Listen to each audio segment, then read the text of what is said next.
আমরা নীতিগতভাবে ভোটিংয়ে যাওয়ার পক্ষে নই, যেটাকে র্যাঙ্ক ভোটিং সিস্টেম তারা বলছে। কারণ এই জন্যে আমরা এখনও বিভিন্ন জায়গায় দেখি যে হর্স ট্রেডিং নামে যেটাকে প্রসিদ্ধ শব্দ, মানে কেনা বেচার যে দিকটা হয়, তো এই জন্য আমরা কেনা বেচার বা একদিকে ডাইভার্ট করার যে সিস্টেমটাই আমরা ব্লক করে দিতে চাই।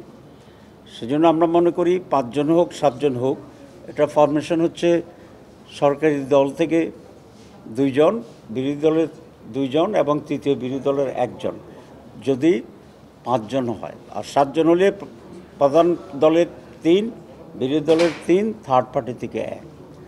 আমরা চাই এটা ঐকমত্যের ভিত্তিতে হোক, এই আলোচনার ভিত্তিতে। 2 নম্বর একটা প্রস্তাব হচ্ছে, যদি আপনার র্যাঙ্ক ভোটিং হয়, তো বিএনপির প্রস্তাব হচ্ছে থার্ড পার্টি এখানে ভোট দেওয়ার এখতিয়ার রাখবে না। আমরা বলছি নো, এখানে কমিটি যাদেরকে দিয়ে হবে তাদের সকলকেই নিয়েই ভোটিং রাইটস তাদের থাকতে হবে। না হলে তো 2 দল আবার ভোট দিল, তো প্রায় একই রকম হতে পারে। তো আমরা মনে করি যে থার্ড পার্টিও এখানে ভোটিং রাইটস এনজয় করা উচিত, কিন্তু নীতিগতভাবে আমরা ঐকমত্য না হলেই পরের অপশানে চলে যাওয়ার পক্ষে। সেই পরের অপশান হচ্ছে আউটগোয়িং, প্রথম সর্বশেষ আউটগোয়িং যিনি বিচারপতি, সেটি। আরেকটা প্রশ্ন এখানে আসছে যে প্রস্তাব দেওয়ার ক্ষেত্রে সরকারি দল 3 জন বা 5 জন, বিরোধী দল 3 জন বা 5 জন, থার্ড পার্টি 2 জন বা 3 জন।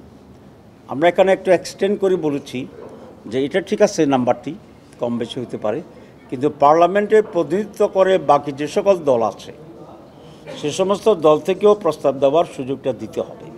সেজন্য আমাদের কথা হচ্ছে, পার্লামেন্টে ইলেক্টেড সকল দলের পক্ষ থেকে আমাদের যিনি তত্ত্বাবধায়ক সরকারের প্রধান হবেন তার জন্য নাম প্রস্তাব হবে। সংখ্যা 1 হতে পারে, 2 হতে পারে, কিন্তু there should be representation from all the parties. তো এতটুকুতেই আজকে আলোচনা শেষ হয়েছে। তারা একটা ফাইনাল ড্রাফট দেবেন, আমরা আশা করি খুব ডিফারেন্স হবে না। This is number 1। নাম্বার 2 হচ্ছে আমাদের প্রধানমন্ত্রী একসাথে কতটা দায়িত্ব ভোগ করতে পারবেন, দায়িত্বশীল হবে। সেখানে কমিশনের অরিজিনাল প্রস্তাব হচ্ছে যে কোনো একটি 3টির ভিতরে প্রধানমন্ত্রী, লিডার অফ দি হাউস এবং দলের প্রধান, এই 3টির ভিতরে যে কোনো একটাতে একজন ব্যক্তি দায়িত্ব পালন করতে পারবেন। উনি হয়তো প্রধানমন্ত্রী থাকবেন, নতুবা দলের প্রধান থাকবেন, নতুবা লিডার অফ দি হাউস থাকবেন। আমরা এখানে বলেছি যে না, 2টাতে ওনাকে চয়েস দেওয়া যেতে পারে। একটি হচ্ছে প্রধানমন্ত্রী আর একটা হচ্ছে লিডার অফ দি হাউস। এই 2টার কাছাকাছি দায়িত্ব। এখানে যদি ডিভিশন হয়ে যায় তাহলে মাঝে মধ্যে অচল অবস্থা তৈরি হয়ে যেতে পারে। টু বি প্র্যাকটিক্যাল, প্রধানমন্ত্রী এবং লিডার অফ দি হাউস 2টাতেই একজন ব্যক্তি থাকতে পারবেন। বিএনপির প্রস্তাব ছিল 3টেই থাকতে পারবেন। আমরা কমিশনের একটার ব্যাপারেও দ্বিমত করেছি, 2টা, এবং পার্টিকুলারলি 2টা হচ্ছে প্রধানমন্ত্রী এবং হাউস অফ দি লিডার একজন থাকবেন, আর সেই সময় উনি দলীয় প্রধান থাকবেন না।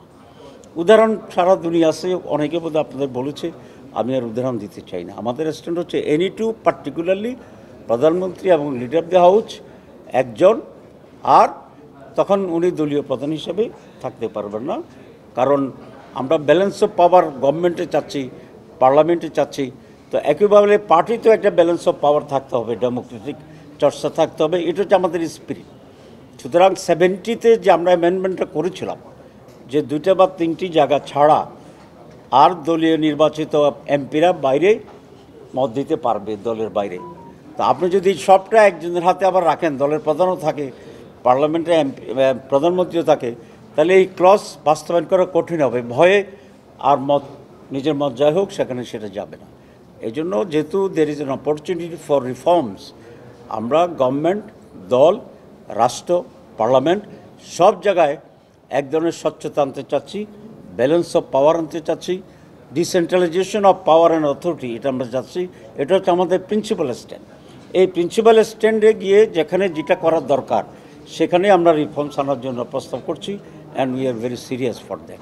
সবাইকে ধন্যবাদ।